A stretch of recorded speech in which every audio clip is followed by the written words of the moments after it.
Trabalho da polícia que ainda está em andamento, mas eu me assustei quando o tenente Adriano disse pra gente que nós estamos falando de 4 adolescentes de 14 anos que, armados com uma faca, renderam esse motorista. 4 meninos de 14 anos já na vida do crime, já entregue a esse mundo aí da criminalidade. É assustador. O que nós estamos vivendo de fato é assustador. Agora o procedimento é ainda mais delicado, mas ao mesmo tempo um pouco mais leve, por se tratarem de menores de idade, tudo aquilo que você já sabe. Provavelmente serão encaminhados a uma unidade de internação, né? Uma unidade para menores infratores. Mas sabe, Jesus, o que vai ser da vida desses 4 meninos? Gente, 14 anos. 14 anos renderem um trabalhador é absurdo, é assustador. Um homem de 37 anos foi preso temporariamente, suspeito de ter estuprado pelo menos 3 garotos em João Pinheiro. O investigado, que chegou a ser candidato a vereador nas últimas eleições, confessou ter mantido relação sexual com um adolescente de 13 anos. A Juliana Leal vai conversar comigo ao vivo para trazer os detalhes dessa investigação da polícia. Um trabalho de apuração, são meses juntando informações, fazendo levantamentos, ouvindo pessoas que teriam ligação com esse homem e principalmente os adolescentes que teriam sido vítimas desse suspeito. Só fazendo um parênteses aqui, Ju, antes de você começar a contar a história, o rosto dele não será mostrado ainda no Cidade Alerta Minas por uma questão legal. São procedimentos jurídicos que a gente é submetido e nós temos que cumprir. Ele é alvo de uma investigação, por mais que já tenha sido expedido ali um mandado de prisão temporária, ele esteja sob os domínios da polícia, ainda não podemos divulgar o nome dele. Essa informação nós já temos, mas nós não podemos expor, por enquanto, pelo menos até a finalização desse inquérito, que, como eu disse antes, ainda está em aberto porque a polícia continua trabalhando. Agora sim, Ju, estamos falando de pelo menos 3 vítimas, porque durante esses 3 meses muitas informações foram surgindo. É um caso assustador registrado em João Pinheiro, né? Boa noite para você. Boa noite, Luciana. Boa noite para todo mundo que acompanha o Cidade Alerta Minas. Exatamente, uma apuração intensa e muito delicada, né? Por ser um fato, um ocorrido muito triste, um absurdo mesmo, como você disse. A investigação começou depois que o Conselho Tutelar de João Pinheiro levou o caso até a Polícia Civil. A partir daí foram 3 meses de trabalho de apuração, de levantamento de dados, de coleta de provas, de prints, né? Tudo isso para pedir à Justiça a prisão temporária desse homem, né, o suspeito aí de cometer esses estupros, né, abusos adolescentes na cidade de João Pinheiro. A Justiça então acatou, né, expediu esse mandado de prisão temporária e a prisão aconteceu ontem de manhã em uma loja de materiais de construção, onde o homem trabalhava, né, como vendedor. Na prisão, ele depois deu depoimento ao delegado e confessou que teve relações sexuais com um adolescente de 13 anos, só que justificando isso, ele disse que foi enganado pela vítima, que essa vítima teria então mentido a idade, né, para ele, dizendo que ele tinha mais de 16 anos. O delegado falou sobre o caso. Ele faz uma confissão parcial dos fatos. Ele foi ouvido em 2 oportunidades e ele alega que sim, que manteve relação sexual com algum desses adolescentes, mas ele alega que esses adolescentes teriam mentido a idade para ele. Embora a gente saiba pela compleição física das próprias vítimas, das pessoas que foram ouvidas aqui, de uma das vítimas, a gente percebe claramente que a idade não condiz com os 16 anos que ele alega que esse adolescente teria.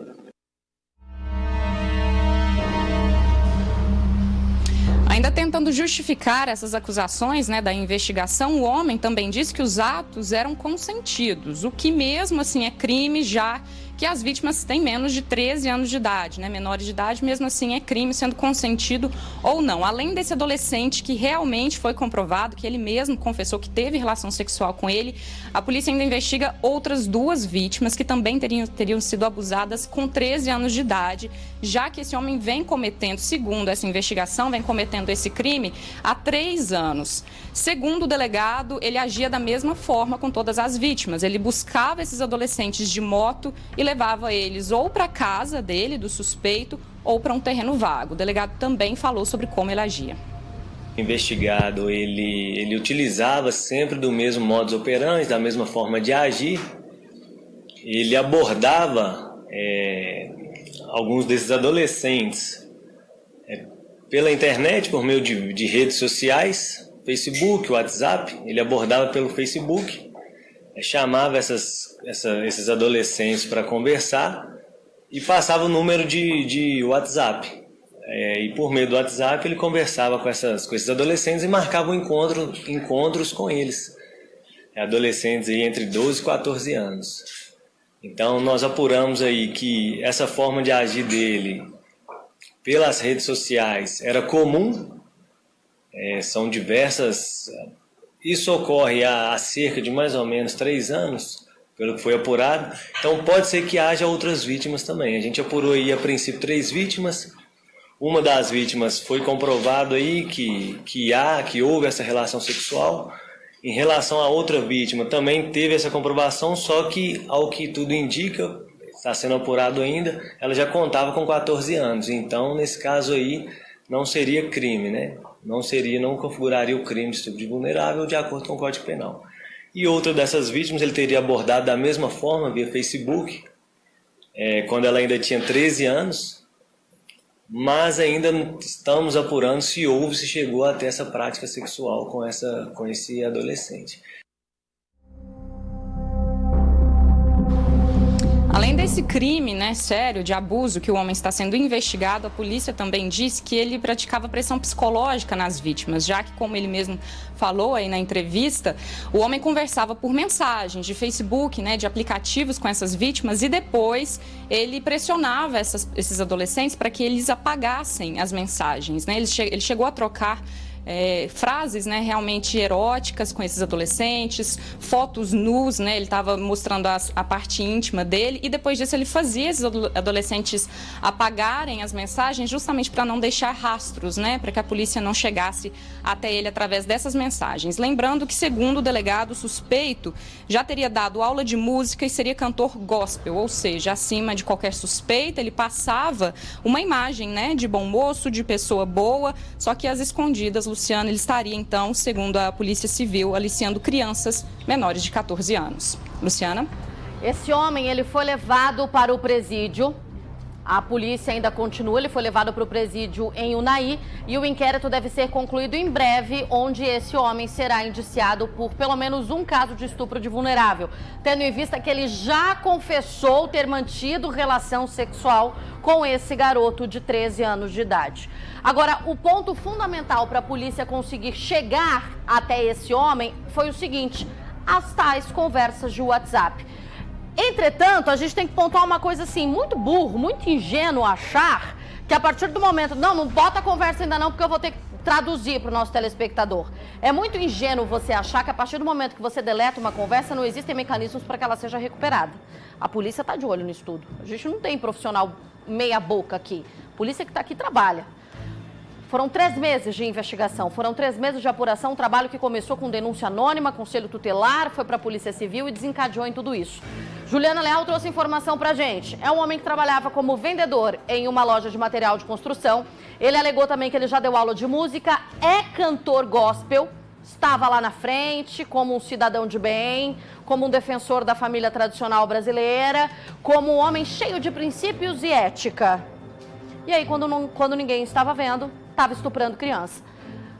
Tem mais um detalhe nessa história: esse homem é casado, pai de 2 filhos, um menino e uma menina.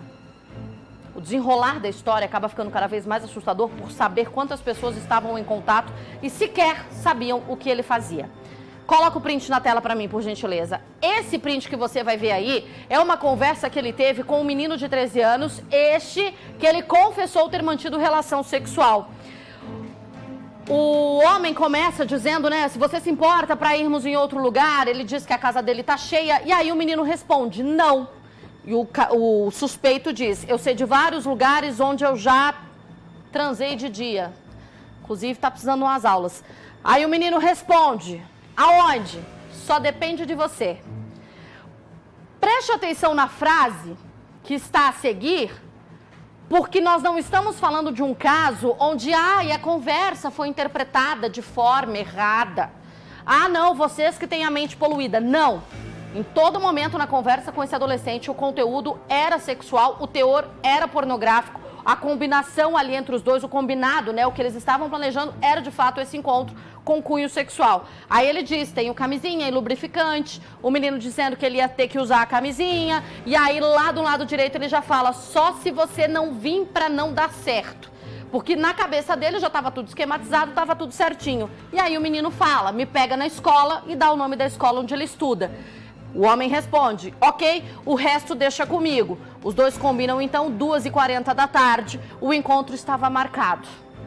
Era assim, papum, não tinha muita enrolação não. Tem trechos da conversa que a gente não pode mostrar, porque mesmo ocultando algumas partes, ainda assim é muito explícito. Não dá. É a tal da prática do texting, do sexting, né? Que é você conversar ali. É assustador o conteúdo da conversa. Isso aí foi fundamental para que a polícia entendesse de fato de que ele estava mexendo com menores de idade. Essa é apenas uma das conversas, porque no decorrer desses 3 meses, a polícia foi tendo acesso a outras informações e inclusive conseguiu descobrir que ele agia sempre da mesma forma com todas as vítimas. Ele começava a conversar pelas redes sociais, Instagram, Facebook, aí começava a troca de mensagens ali, ele pedia o WhatsApp, a conversa vinha para o WhatsApp, pediu o telefone, vinha para o WhatsApp e aí os encontros eram marcados. Inclusive tem uma foto que esse suspeito aparece de moto, fazendo pose em cima da moto. Essa moto, segundo a polícia, era usada para buscar esses adolescentes. Era sempre da mesma forma. Ele combinava um encontro, ficava na porta da escola desses adolescentes e aí, com essa moto, levava eles para um encontro. Alguns, de fato, podem ter acontecido na casa, ainda não está descartado, mas o que se sabe, essa foto aí, ó. Ele chegava de moto na porta da escola, pegava os adolescentes, os meninos, e ia para o tal encontro. A polícia está apurando se isso aconteceu em alguma casa, se essa casa era ligada a ele de fato, mas o que se sabe é que ele usava mais terreno baldio. É assustador. E aí, eu vou reforçar, Paty Machado aqui comigo dizendo nojo. É nojento mesmo, é nojento. A gente está descrente do mundo já, né? Já tá terrível, eu não consigo mais conceber as coisas que a gente conta aqui, porque são histórias assustadoras. Criança de 13 anos... O pai precisa estar de olho, gente. É óbvio que a culpa é do estuprador. É óbvio que a culpa é dele. É óbvio que a culpa é única e exclusivamente do abusador. Eu estou fazendo aqui uma abertura de um parênteses para que a gente preste mais atenção nas crianças. Essa fase da pré-adolescência, a adolescência é um período muito conturbado, um período hormonal muito complicado, um período psicológico muito difícil. Essas crianças, esses adolescentes encontram aí um momento de rebeldia, vários conflitos internos, querem externar, querem ser independentes, mas eles não têm idade e nem maturidade para serem independentes. Monitorem os celulares, fiquem de olho nas redes sociais. Fazer esse tipo de monitoramento não é crime, não é invadir a privacidade do seu filho. Pelo amor de Deus, quando vem com esse discurso de crianças de 10 anos têm que ter privacidade. Tem, meu amor, mas pega leve aí, porque a internet é terra de ninguém. E aí esses bandidos estão agindo, se o pai e a mãe não ficar de olho, acontece isso aí, ó. Monitore. Monitore sim, pega o telefone, vai olhar, vai fuçar, não tem que ter privacidade com essa idade. Privacidade que eu digo nesse sentido, né? Vamos com calma. Mas você tem que saber com quem conversa, onde vai, o que é que vai fazer, com quem vai estar. Você como pai e mãe tem obrigação. O mundo tá doido demais pra gente largar essas crianças aí pra que o mundo crie. Tem gente que gosta de falar isso, né? Eu pari, mas é pro mundo criar. Sério mesmo que você tá confiando no mundo que a gente tá vivendo hoje pra criar o seu filho? Porque eu tenho 4 olhos em cima da minha filha. Não consigo confiar, gente. Pelo amor de Deus. Monitorem, fiquem de olho no celular, rede social, tenha sim a senha e faça esse monitoramento. Isso salva vidas. Salva vida. A gente vai continuar acompanhando esse caso aí